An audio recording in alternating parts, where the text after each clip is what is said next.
The thing is, when everyone talks about me, they talk about the M2K thing. People can't get that shit out of their mouths. I don't really think about that too much. For me, like, this was the moment when I was like, oh shit.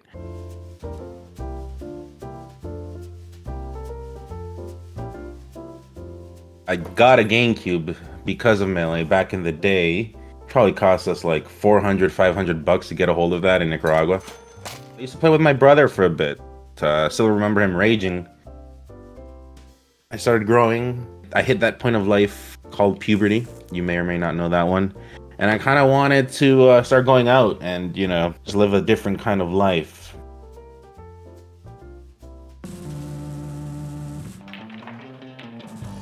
I was involved with people that didn't really take video games all too well. I wanted to be one of them. I wanted to be one of the cool people. So I ended up trading my GameCube and my PS2 and all my consoles for 3 bottles of rum.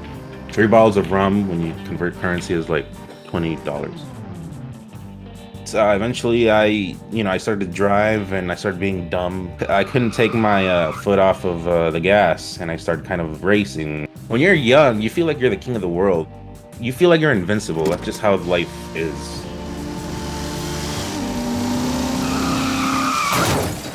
I got into a lot of accidents. I would always hit walls, went into a ditch once, post lights, another parking lot ditch. It was bad. It was pretty dumb stories. I don't like remembering that. One time, I was walking over to the body shop and I found a friend that I used to play Smash with. He's like, yo, what's up? When are you gonna let me fuck you up in Melee again? You kind of always sucked and you kind of never got better. Have you gotten better? I want to see.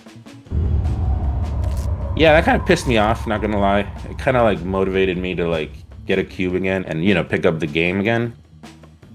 Back home, we have these places called Nintenderia. It's like a cyber cafe, but only for consoles of all kinds. You pay by the hour.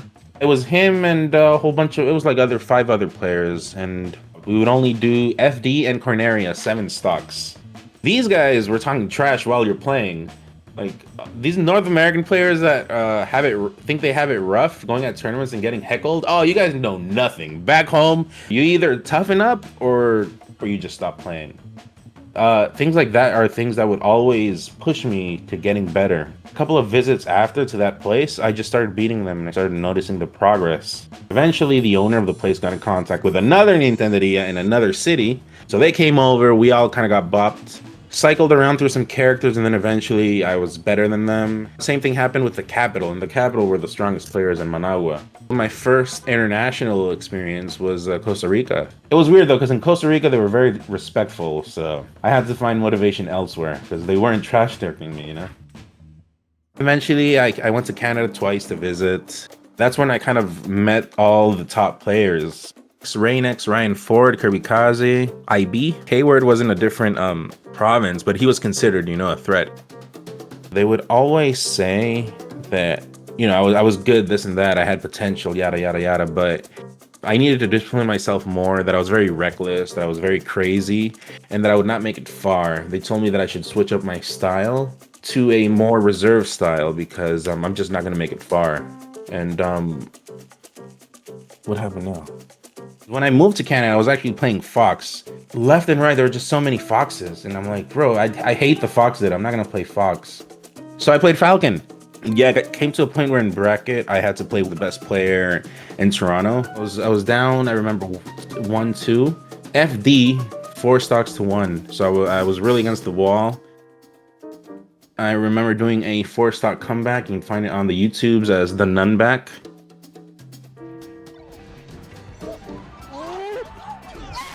A small event where I made a group of, I don't know, 50, 60, 70 people kind of lose their shit for a bit.